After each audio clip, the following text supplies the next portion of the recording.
Welcome to The Connection Code, a podcast where we explore the relationships that make your life and work just a little bit better.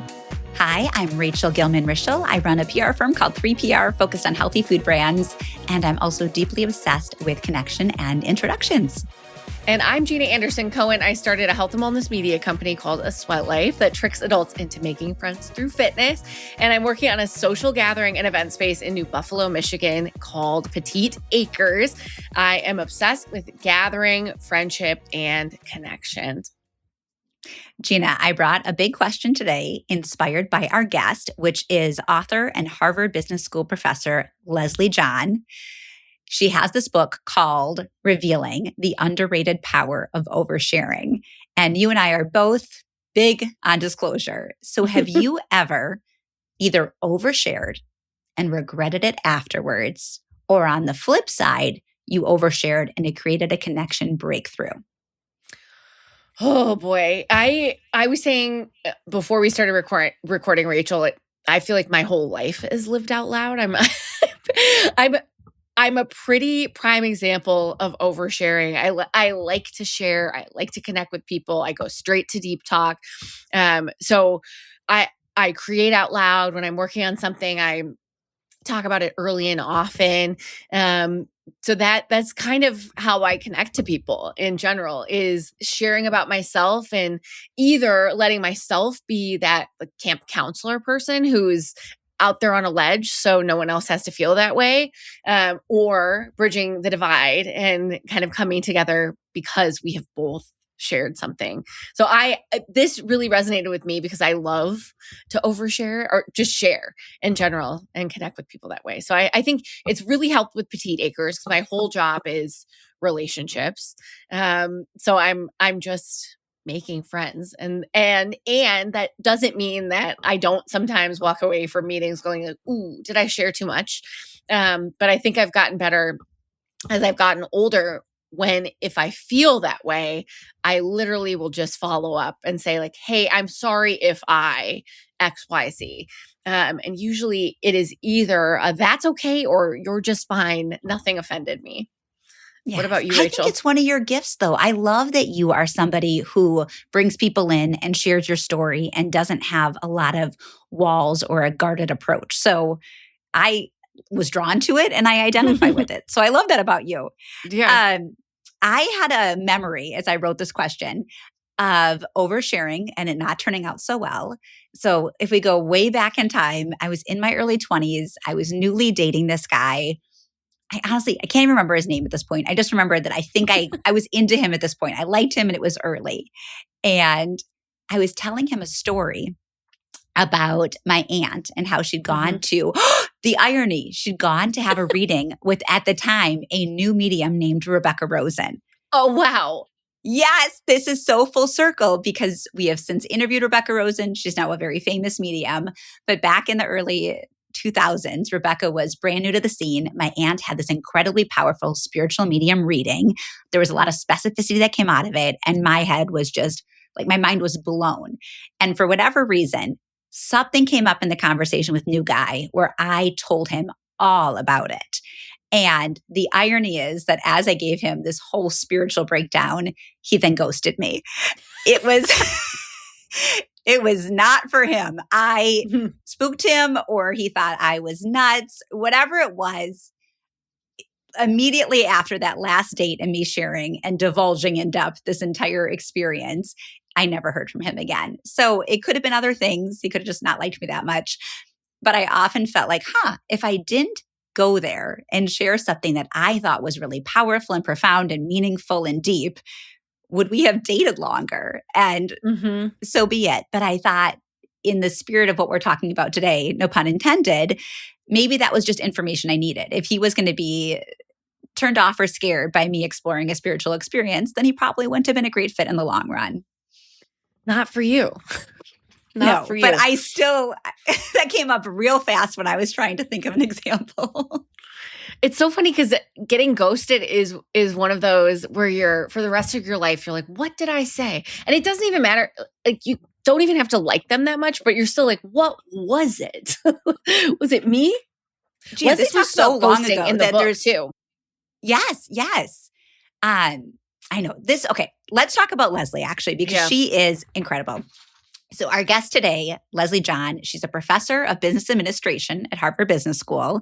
She teaches negotiation, marketing, behavioral economics. She's also a behavioral scientist who studies how people make decisions, identifying what drives people to either share or withhold information.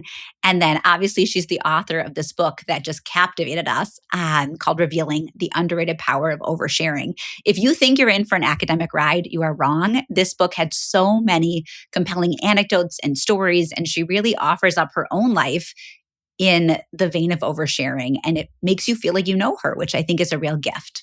Here we are with Leslie. Leslie, thank you so much for joining the Connection Code. Thank you so much for having me. So I always like to share the connection backstory when we have a good one. And this one I really adore because Susie Welch was on the podcast. And obviously she's a dynamo and a life force. And she brought you up and she's like, oh, you guys should be in touch. And I'm like, of course, if Susie says so. And I thought she might make an email introduction. And instead, she just gave me your cell phone number, but I don't think she told you about it. She goes, just text Leslie. I'm like, Yeah. Leslie's an author and a Harvard professor. I don't know that she wants to hear from me. So I did it anyways. And I sent you this cold text. And then I think I DM'd you and you were so gracious and lovely. And because of Susie, here we are today. Yay. I love Susie. It's so great to be here. Yes. So Gina and I read your book, which is fascinating. And I want to talk all about it. But I think just to kind of set the stage and discuss oversharing in detail, why are you so obsessed with this topic yourself? And what do you think that we collectively misunderstand about oversharing? Oh, yeah. That's such a good question. That's the key question. I think that we beat ourselves up for oversharing and we think it's a really bad thing. And most of the time there's redemption in it. And actually, most of the time, I think we're just way too hard on ourselves. So when I was writing the book, I was reflecting on some of my TMI moments in life. And it made me realize that even though in the moment people cringed, there was like in every single story I tell, there was an upside that was delayed. And if I hadn't reflected on it, I would have just been continually ruminating about how I overshared. And that's the thing. When we maybe say something edgy or cross the line a little bit, we get this like immediate negative social feedback, like people's faces. And we really we're exquisitely sensitive to that because we're social animals. And I get it. Social rejection, any cues of social rejection are really hit to the core of us. It makes sense. But what we don't see in those visceral reactions, we don't see that people can cringe and they can also, admire you, admire your guts and respect you. And, you don't see that kind of the long game over time. Yeah, maybe they cringed, but also the next time they need to confide in someone, they'll probably choose you because they trust you. Oh, I think that's so poignant because the overshare hangover is so hard and real. And visceral, when you right? don't, Yeah. yes. And when you don't couch it in the fact that like, oh, maybe like this will pay off in the end, it can really, really hurt. And we do think a lot about how hard it can be to move from from acquaintances to friends on this podcast. So can you tell us how oversharing or just sharing in general can help you to do that and bridge that gap? And I love the way you kind of changed it from oversharing to sharing because I think so much of the time what we think is oversharing is just sharing. And what we code as like over communicating is just communicating. And so when I say like the underrated power of oversharing, it's really a cheeky call that like oversharing is just sharing. It's mostly not bad. And so in friendships, so if you have like a start of a friendship or you feel like a kinship towards someone and you wonder maybe that could be a friendship and develop, how would you develop it?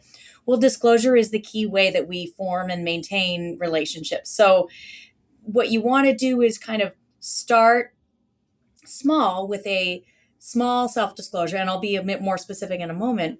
And then they'll tend to reciprocate, especially if they're astute and they're open to a relationship, a friendship. They will like see you and raise you a little bit with something a little deeper. And you kind of go back and forth like this. And that in that process is literally what makes a sense of connection and friendship. And it's based on scientific evidence, very strong scientific evidence. The classic studies were done by psychologist Arthur Aaron decades ago, where he actually was trying to come up with a way to induce friendship in the laboratory because he wanted to study friendship. And it was simpler is if he just made people friends as opposed to trying to recruit friends and get them to schedule at the same time. So he made this thing to get people, like a way of literally creating friendships. And what it is 36 questions. It's this exercise, right? It's in Modern Love, like that viral New York Times thing. But it actually didn't start as a way to create romantic relationships. It started to create friendships for ease of studying. And so it's 36 questions that start shallow, like what's your zodiac sign, and get deeper and deeper up until the end, which is like the most deep questions are things like what is your biggest regret in life? So really heavy stuff.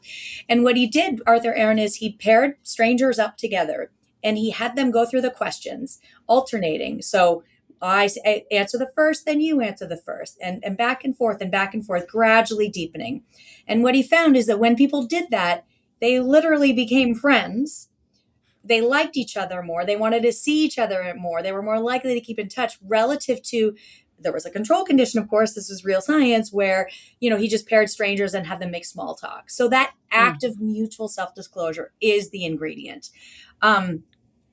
Also, so a really interesting thing about this is that is like he really honed in on what it takes, that all of those ingredients escalating gradually back and forth are important. In fact, one of the studies he did was, or someone did, it was a variation where in one of the groups, they did the usual task. And then in the control groups, they had people answer the questions, the very same questions in the same order, except that, like shallow to deep, except that they did one person all fell swoop, answered all of them.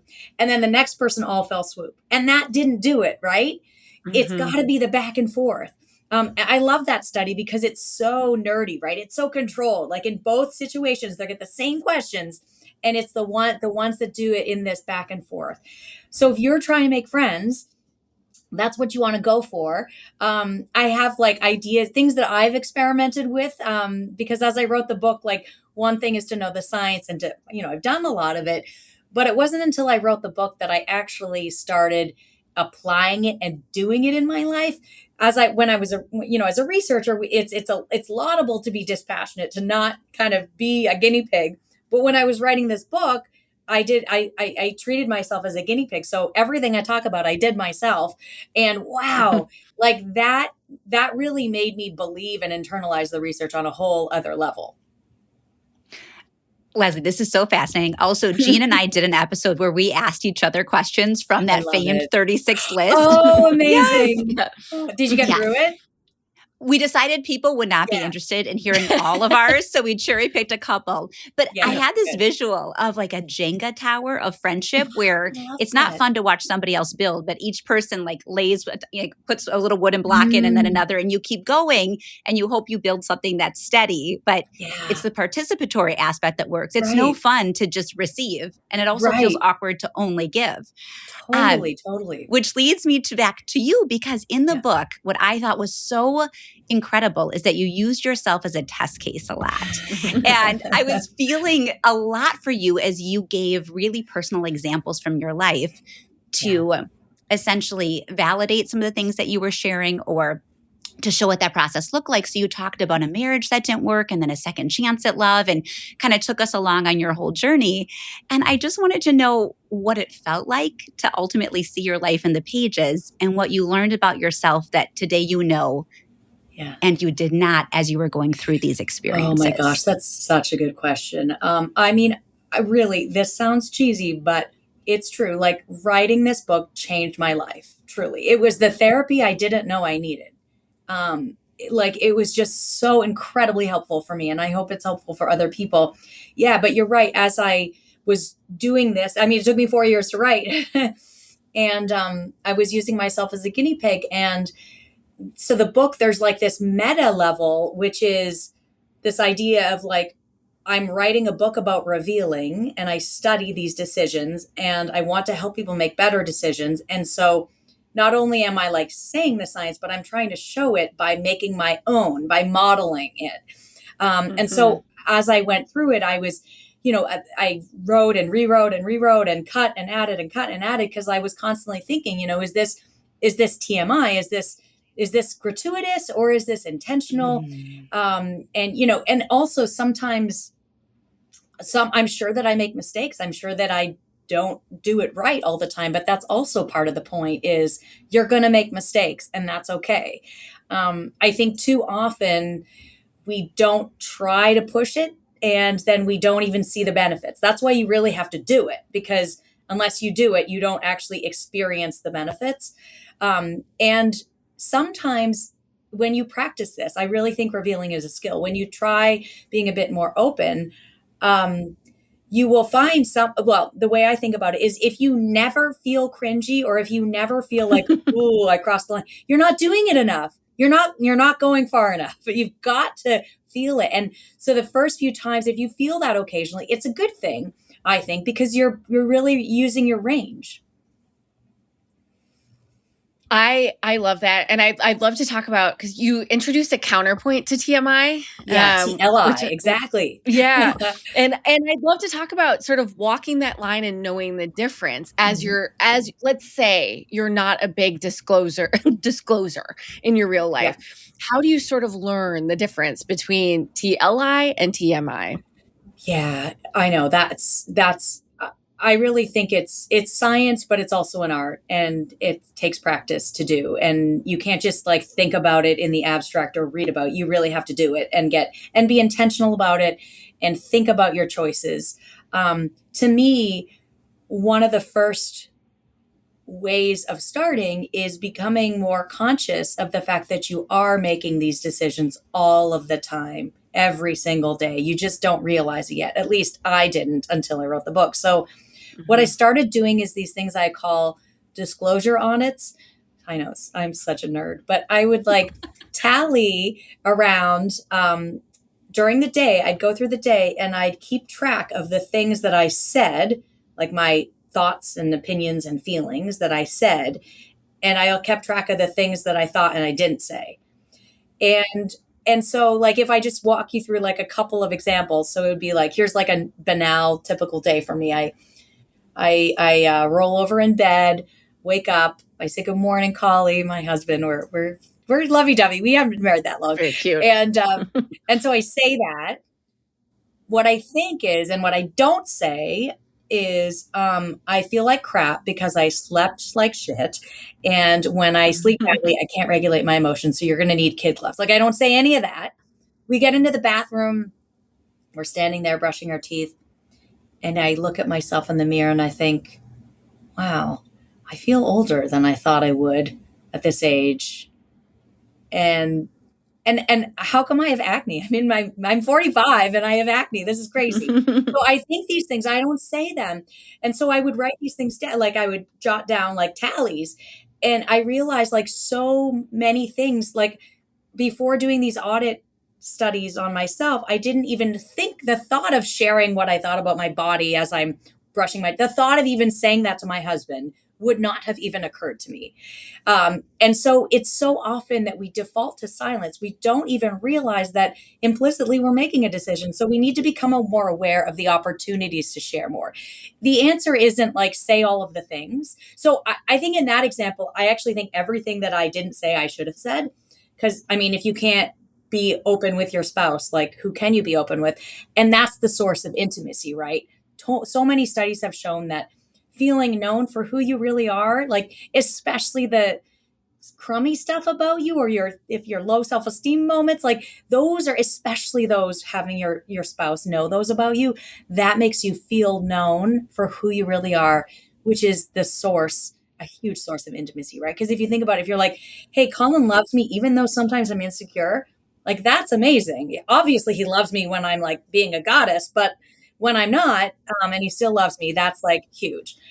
So I guess to answer your question in a somewhat long-winded way, Gina, is I think number one is becoming aware of the opportunities. And again, the answer isn't always revealed. Like, I get to work that day, my assistant asks how I am. I say, great. I don't say, I feel overwhelmed, I got a big presentation. I don't say that for good reason, right? It's sometimes that's the kind thing, is to not burden, and if there's power differences and all that. But number one, we need to consider doing this more. Leslie, you just gave me a thought I wanted to share, which is yesterday I went for a walk with a friend of mine. And as I left the house, I was like, I'm going to be good company. I want to hear about her vacation. It's really nice outside. And then by the time we met up, I was like, oh my God, I have to tell you everything that's been going on. And I just dumped like Yeah, the yeah, work, the marriage, the kids, the yeah, like all of it. yeah. And then I got home and I was like, that was so selfish of me. And so I texted her and I said, it was so good to see Oh, you. I'm really sorry that I just used you as a therapist and put all this on your shoulders. And she wrote me back and she goes, Rachel, that's friendship. And yes, it was yes. such That a gave me relief goosebumps what you just because said. to your point, I felt immediately I had gone TMI. I had sort of that emotional hangover if I've revealed too much, even Right, to a trusted person. right. And it was so affirming to know that she wasn't regretting the Yeah, encounter. So I yeah, think, again, many yeah, reasons I love your book, yeah. but I am a born oversharer. Yes. Uh, you cite this really fascinating study that I kept going back to where people were willing Oh, to yeah. give up Oh my gosh. money to keep talking about themselves. Yeah, yeah. So I'm curious of your take. Do we overestimate how interesting we are? And are we conflating divulging with bonding?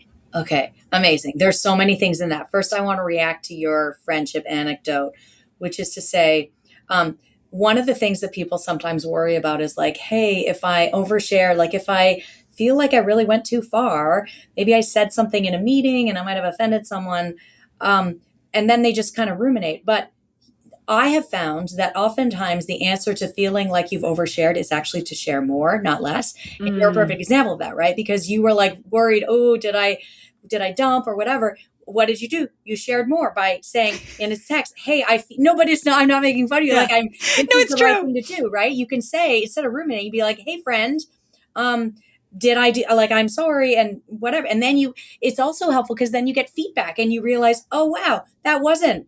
And so you're also illuminating. I'm not even getting to your question yet. The how I'm really glad you brought this up because we talked about kind of in the beginning of a friendship, and that's where this norm of reciprocity of back and forth is really really important.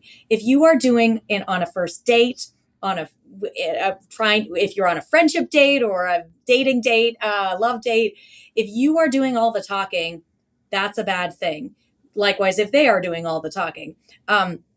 But over time, as friendships deepen, as romantic partnerships deepen, that's no longer relevant. In fact, it's weird if you're in a very close friendship and you do the tit for tat thing, right? The back and forth. It's weird because because these things become intimate, they become need based, and need based is not always equal, and that's the implicit understanding. And so in a long-term friendship or partnership, it's not the back and forth, it's the fact that we both know that we will have our turn to be heard when we need it. Okay, now your actual question, remind me of the question. Oh, about the money study and that Oh people yeah, just really want to talk about right, themselves. right. Is it because they think they are creating a bond or are we just kind of obsessed with divulging? Oh yeah, good. So this is actually, if you come back to your very first question to me, which was, what kind of made you want to write about the values of sharing, the importance of it. There were several studies that really changed my thinking because I actually, the first 10 years of my career, I spent lecturing people on how we suck at privacy and we share too much online and all this, which is not wrong, but not right. The bigger picture thing is in life, in the world, sharing is mostly a virtuous thing. Um, this is one of the studies that made me rethink all of my results, which is a study by Diana Tamir and Jason Mitchell, where they're amazing psychologists. And what they did was they put people in a brain scanner. And while people were in the scanner, they asked people basically trivia. That's loaded. I think it's fun. Trivia questions about themselves. So fairly breezy stuff like what's your favorite ice cream flavor? And they scanned their brains to see what areas of their brains were activated. And what they found is that when people were given the chance to self-disclose like that, the pleasure centers of their brain were activated. So like the same parts when we have sex that are activated were activated when we self-disclose. This is why I like self-disclosure so much. Yes. Unpack. So, and in fact, to your point, they also, in another set of studies, they basically had people pay money to self-disclose. They were like, hey, you can answer these questions about yourself and pay us some money or get paid less by us versus some questions that don't ask about you. And people are like, oh, no, I'll pay. So my interpretation of this finding is that, nature has a way of making what's good for us pleasurable in the right dose. And so I think that the fact that this is like fundamentally intrinsically rewarding in our like old school lizard brains, the old part of our brains, means that it's something fundamentally important to our species. And truly, like when you think about it, revealing personal information, self-disclosure is the way we make friendship. Because when I share something sensitive to you, I'm showing that I trust you. I'm implicitly saying, hey, I'm telling you this. I trust you to not make a fool out of me. Otherwise, I wouldn't be telling you it. And so by showing I trust you via this act, you trust me back. And that is like the spark of human connection. And we know that we die without connections, truly. Like so many studies have shown that we need to, we're herd creatures. We need to associate with others. So I think it's that self-disclosure is so fundamentally important to us that that's why we are primed to enjoy it. I don't think it's that we're inherently narcissistic. I mean, we do like talking about ourselves for sure. There's kind of no topic we like more in a sense than ourselves. I guess that does make us narcissistic, but of course there's a spectrum of that. And mostly it's very adaptive as opposed to dysfunctional. Ooh. I want to talk a little bit about sharing at work, and oversharing at work. I mean, let's just call it sharing. And I'll give a little example first.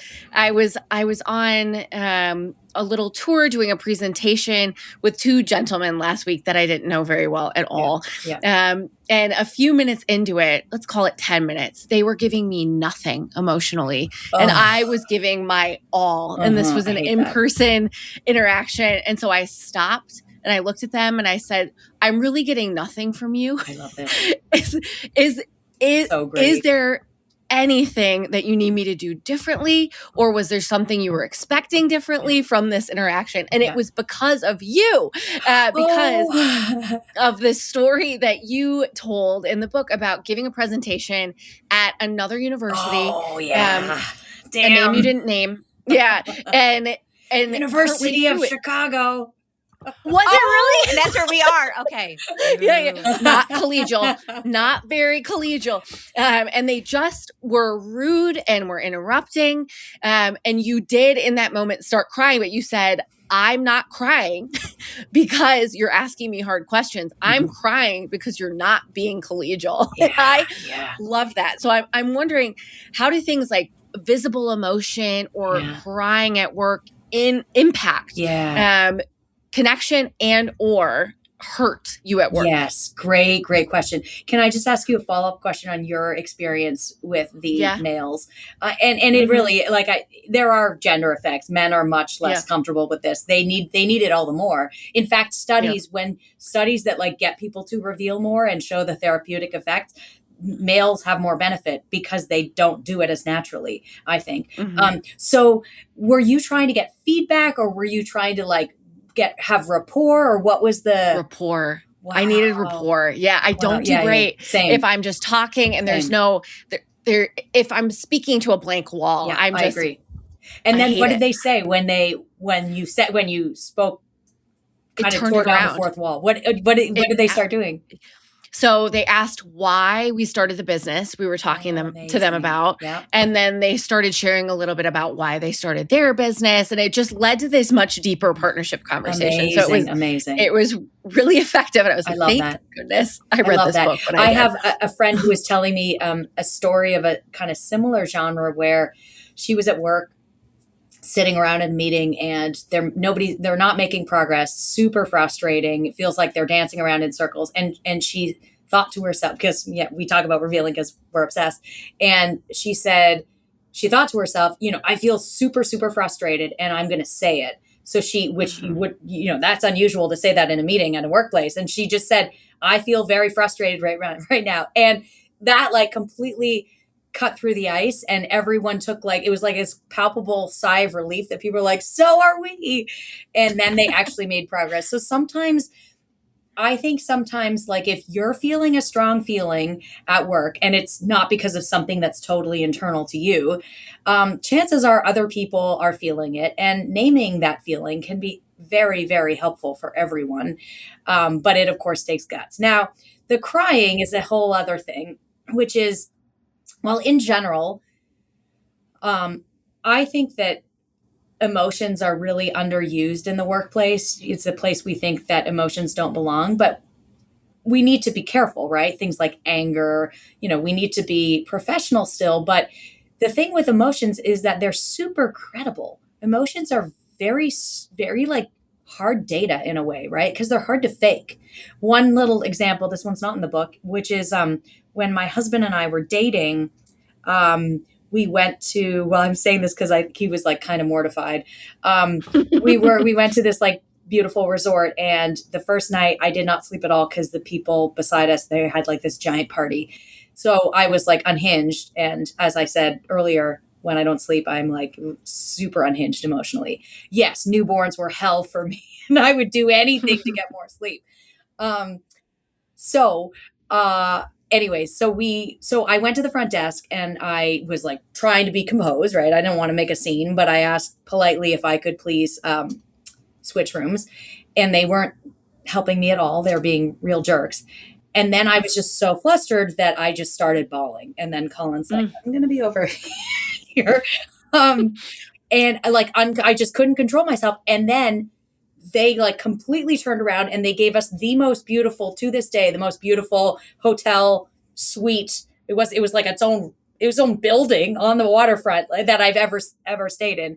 And so the point is like, they're very credible and compelling, even though they are sometimes embarrassing to go through. Okay, so in the workplace, crying is really tricky, especially for women, because when we cry, we're more likely to be viewed as like hysterical and unhinged and all these things, which is a double standard because I know I'm using those words to describe my own self. But in the workplace, it's tricky because if you are crying does weaken you, right? You are kind of not in control when you cry.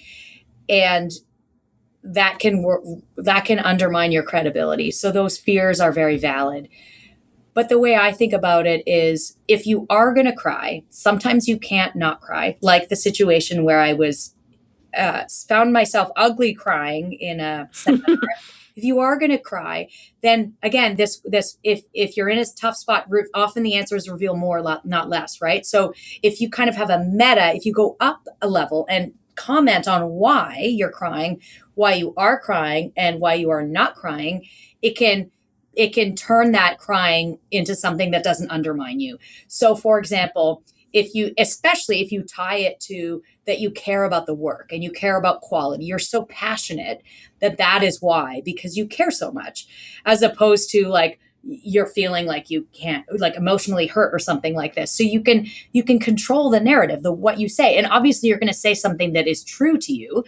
In that case, that the during that academic talk, I felt compelled to tell them because, gender stereotypes are so salient in my mind when I give talks to crowds that are extremely antagonistic. In fact, there's research showing that when female academics give talks, the audience asks them more difficult questions and is more belligerent and does not accept the answers that the female. I know it's brutal. So I'm very aware of this. And so in my mind, I'm like, I'm ugly crying, but I'm also thinking like they need to know why I am and why I'm not crying. I'm not crying because of hard scientific questions. So I said, I invite those. I'm crying because behaviorally you're being bullies. You're cutting me off.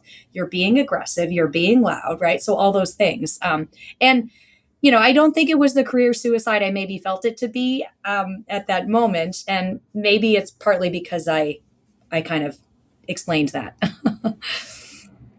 Oh, that's so powerful. Also, the delineation between, say, I was crying at work and I could say, I'm crying because I want so much for us to win this new business pitch and we are giving it our all. And I just don't think we're there versus I'm crying because I slept terribly last night and I'm stressed and I don't feel supported by this team. Exactly. Very different narratives. And I love what you did there too, which is that you also tied it to a communal value, us, the team, which is really, really resonant, especially when women say that kind of thing.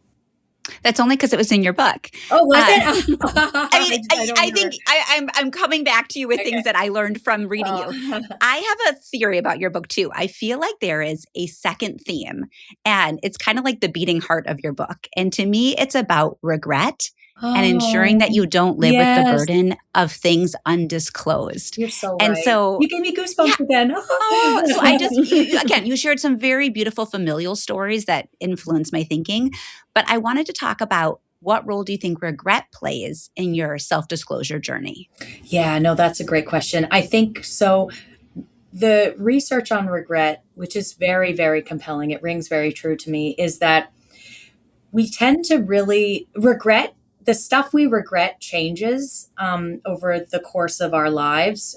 So when let me put it in disclosure terms, when we say something that we think we've crossed the line, we feel immediate regret over the things we did, the things we said that we maybe shouldn't have said. But over time, once that episode, the disclosure hangover with a bit of nursing goes away, over time, that kind of regret tends to dissipate. The regret over the stuff we did, the stuff we said. And it's replaced with a very different kind of regret, which is regret over the things we did not do and the things we did not say. So, for example, over time, we might come to regret not having had the courage to tell someone in college that we had a crush on them, right? We're like, why didn't I just do that? You think of all these doors that were left closed that you could have opened if you'd been a bit more courageous. So over time, it's the stuff you didn't do that you maybe should have done that you end up regretting. And to me, one of the most powerful demonstrations of this is some work by a palliative care nurse by the name of Bronnie Ware. She's of course spent many hours with people in their final moments. And one of the most common things that people regret is not having shared their feelings. So they say literally on their deathbeds, a lot of people feel that they wish they had shared their feelings more throughout their life. I mean, to me, that was super compelling of share our feelings more. If someone is listening today, Leslie, and they wanted to feel more connected to friends, to coworkers, or even to a partner, what is one small risk? Because I'm hearing a lot of bravery in all of this that they could take today to start that process. Yeah. So I think that one is I know it can be overwhelming thinking, what does this mean? How do I share more? It's not dump everything all of the time. It's, I think, try small steps. So, for example, suppose you are on the soccer field, like on the sidelines, and there's a parent there, and you kind of feel a sense of kinship. And in these moments, we often just resort to small talk. And, you might say, hey, the kids are smiling and laughing so much. Great. That's kind of boring, and it's not really building a connection. So, instead of commenting on the situation, which is what we often do, take it one step deeper by relating it to you or what it means to you or some kind of level of meaning. So, for example, you could take that and you could say, instead of saying, hey, the kids are laughing, this observation, you could say, yeah, they're having such a great time. I don't even remember the last time I had a good belly laugh. And if you say there, so then the person, they probably will say, me neither, or maybe they'll remember. And then if they don't say, you can ask them a question. But that's such a good, there's so many ways you could claw onto that, right? And take it deeper. That's what I mean. I think another one is with spouses. Oftentimes, especially really busy, every parent's busy, and you get home at the end of the day, and then you kind of end up talking about logistics. And for me, one of my rules is I'm not allowed, it's impossible to never talk about logistics with your spouse, but I try not to. I mean, we have, for example, a shared Google Calendar where we just make plans. Like whoever wants to make them, stick it on the calendar. So we don't talk about logistics. And instead, you want to talk about like feelings. Like you could say, what's one strong feeling you had today? That's what we do at the dinner table, actually. That's been our latest question, which is awesome because we get such a variety because our kids are 4 and 5. But asking kind of what's one strong feeling, and having some go-to questions like that can be really helpful. I'm going to end pulling a thread about risk in disclosure because Gina and I vacillated about how to bring this up. But one thing that cracked me up in your book is an example between two women who don't know each other that well, who reconnect at an art gallery party. And one shares small and one shares big. And she tells what I thought was a hysterical anecdote about trading a sexual favor with her husband for a better seat on an airplane. And I was like, I'm that woman. That's the story I would tell. But the first woman was kind of horrified and felt like it was TMI and she was uncomfortable and the friendship fizzled. So I love your lens on these mismatches in disclosure and when the risk doesn't pay off. And again, for me, I was like, maybe that's just information. Maybe you want a friend that will meet you at that level of disclosure, which is my bar might be higher. Yeah, totally. I mean, I think being more self-aware, being more self-reflective is really important. That's kind of one of the also meta messages, I think, of the book. I love this anecdote. It cracks me up too. So yeah, they were these two women. It was like, when you feel like, oh, this person I could be friends with, and that there was that vibe between them. So they were drinking their champagne at this little lovely art gallery opening, and doing the reciprocity, starting small, but then one of them took like a giant step, too big of a step. So it's like smothering the fire, right? So I think of a lot of these early moves as likening them to fire, right? You got to get the kindling, you got to get the oxygen, you got to get the spark, all these things. And then you're building it and you have to be careful building it. And when you put it too big of a log, you just smother it. And the smother was, so they go from like kind of light stuff to, oh yeah. So I had this amazing negotiation with my husband where we were going on this transatlantic flight, and there were two of us, and one of us gets upgraded, the other one doesn't. And so how are we going to choose who gets what? And the woman said, I came up with the greatest negotiation angle ever, which is I'll give you a blowjob if you sit in coach and I get to sit in first. And she's like, and I got it. And so that was just like it may have also been like the context. You're at this like hoity-toity. It didn't see anyways. But that's what I loved about it. I know. Let her real self out. I know. So it's not for everyone, but it is. I mean, it is also really jarring. So the worry that I have when someone does that, I love this. I love hilarious stories, but if they make too big of a step, then sometimes I worry that the friendship won't be kind of mutual. I want someone who is socially skilled and can read the room, and that I'm not always the one that's, we have friends where it feels like it's unequal, right? Yes. Yes. But yeah, so I love that. That's such a funny example. It's good.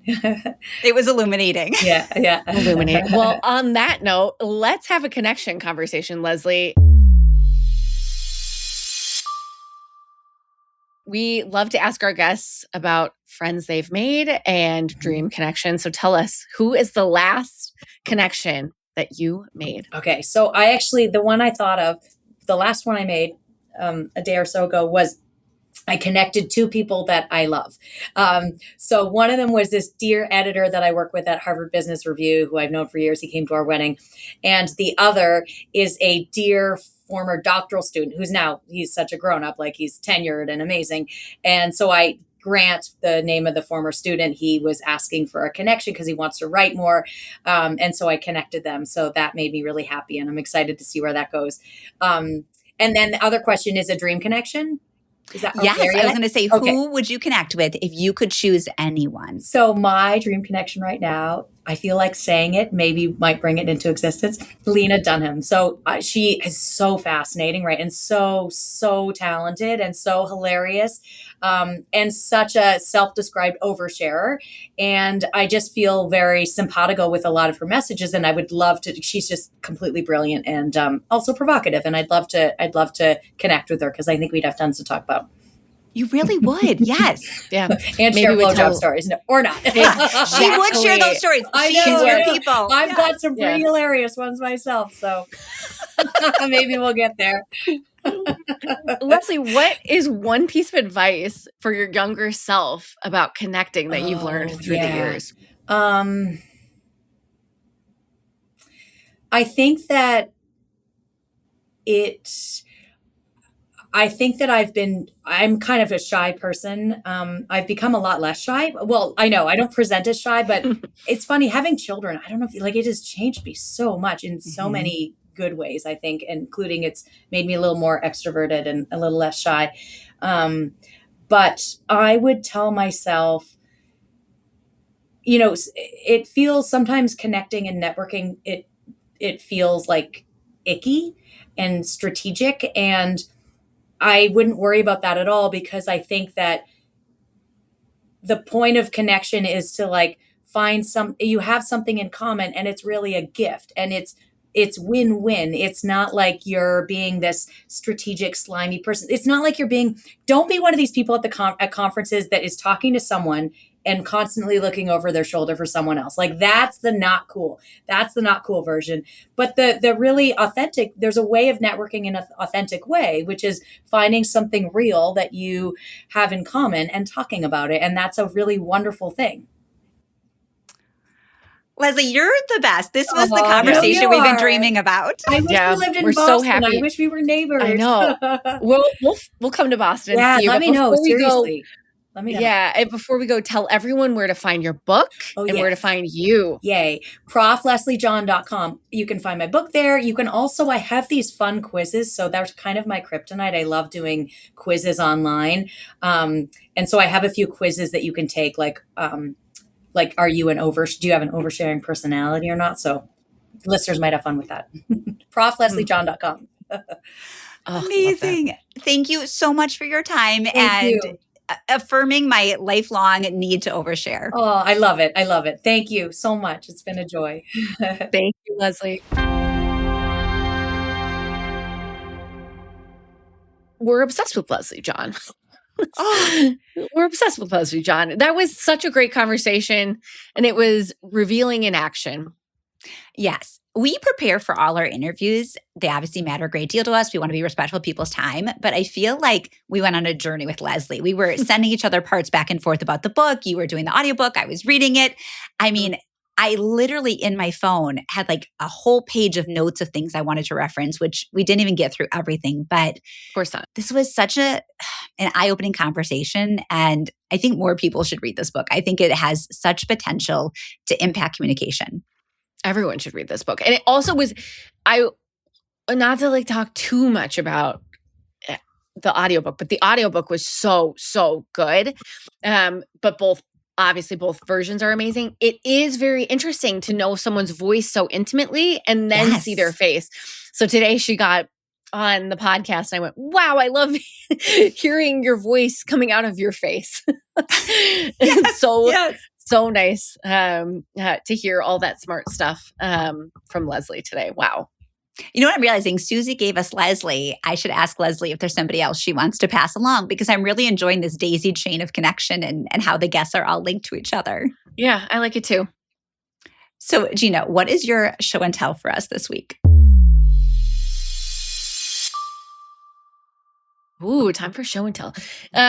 I actually had a dinner party at my house last night in Bridgman, Michigan. I didn't know this. Yeah. So it was a mix of cooking class. So everyone actually cooked, and dinner parties. So we're preparing for Petite Acres to open, and we'll offer things that people can add on to their stays. Like you can do a cooking class on the property, or you can do like a flower making class. And we're doing these like pre-workshops in preparation for that. And so last night was the cooking workshop. And I had invited two of our neighbors to come to the demo last night. And so we were probably like, I don't know, 20 minutes into it. And we made basically like the snacks that we would be eating while we prepared the rest of the meal. And then we all divided and conquered the meal. And it just made me think of John Levy, who was on the podcast. Yes. Because we were all so quickly like working as a team to get dinner done on time.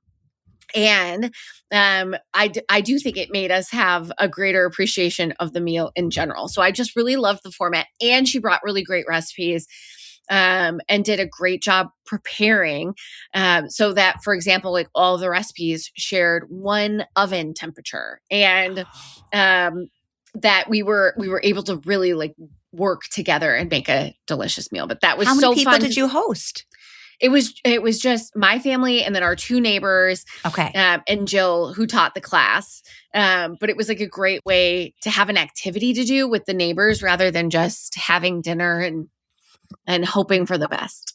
I love it. And I remember John told us about the IKEA effect, that you care more about things that you put time and effort into. Yeah. So I feel that this is kind of a genius move on your part.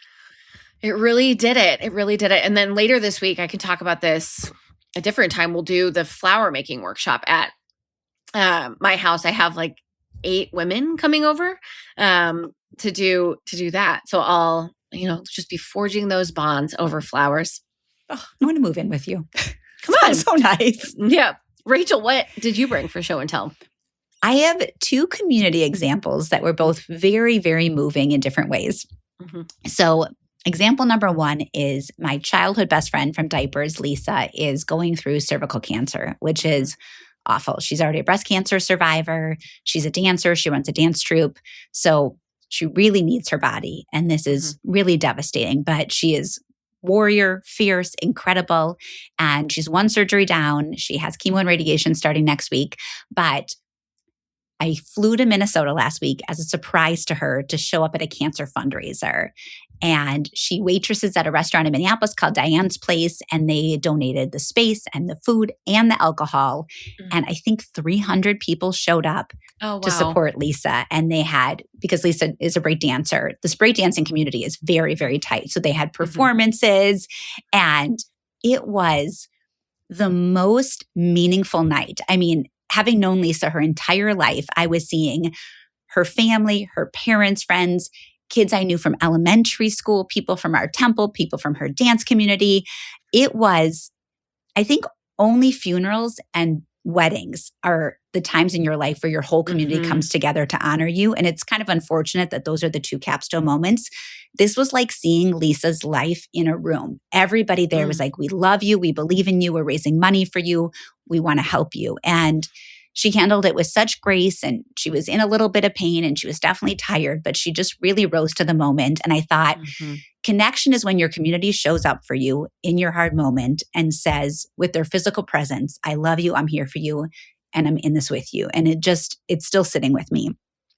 And then at a different end of the spectrum, we have a friend named Jeff Goldford, who's an incredible musician. And I've known him through Reuben for probably, give or take, like 12 years. And I even remember when the twins were born, he came over to our apartment and he serenaded them, and he sang on the couch with his guitar for these, 2 little babies. He was on American Idol. Like, he's really been pursuing music for years. And now he's like in the pocket. Like, he is selling out concerts all over the country. He's on tour. He has tons of streams. I believe Teddy Swim's mom is a huge fan of his because he sounds a lot like Teddy. Jeff's just done it. Like, he's done the incredible thing of making it as a musician. And he played in Chicago this weekend. And I went to the show, and I also saw all of these different people from his life, his college roommate, friends from undergrad, people he hung out with in Chicago, his family. And the sentiment from everybody was, oh my God, Jeff sold out the Park West, and people like waited in line to do a meet and greet, and the room feels electric, and everybody knows the words to his songs. And again, it was community showing up for somebody and saying, we're here for you. We want to be part of this moment. We want to acknowledge all that you've gone through. We're here. And so whether it's a cancer fundraiser or a concert, I just was really emotionally impacted by seeing community in action and how you can take people with you on your journey. Oh, that's really, really special, Rachel. Both for different reasons. Yes. Yeah. Yeah. So may we never have to be in a position where you have to lean on them because of the hard. But my God, it's just affirming to know that your community exists. Yeah. Wow. What a great show and tell. I don't know where we go from there. We obviously wrap up the episode. This was a good one. I'm This glad was we a had good this one. discussion. Is there anything that our listeners can do to support Lisa, by the way? Actually, yes, Lisa is raising money and it's just through Venmo at this point. So let me tell you, she is B Girl Mona Lisa because she's a dancer. And so if people are inspired to support her, they can send a direct Venmo to her. And I am fact checking right now what that is. But she has raised, people have been incredibly generous. And I just am a little worried about the health insurance aspect of what position she's going to be in as she pays for all of this. So it is B Girl Mona Lisa, like the painting. That's her on Venmo. And she is like a force and a ray of light. She's wonderful. Wonderful. Well, this has been another episode of The Connection Code, a podcast about friends, connections, work, and everything in between. This is a production by two friends, Rachel Gilman-Rischel and Gina Anderson-Cohen. You can follow us on Instagram, on LinkedIn, send us messages. We love to hear from you. Thank you so much to Leslie John for being on the episode today and to Susie Welch for introducing us. And thanks to Ben Cleaver for editing this podcast and to all of you for listening. Goodbye. Thank you. Bye.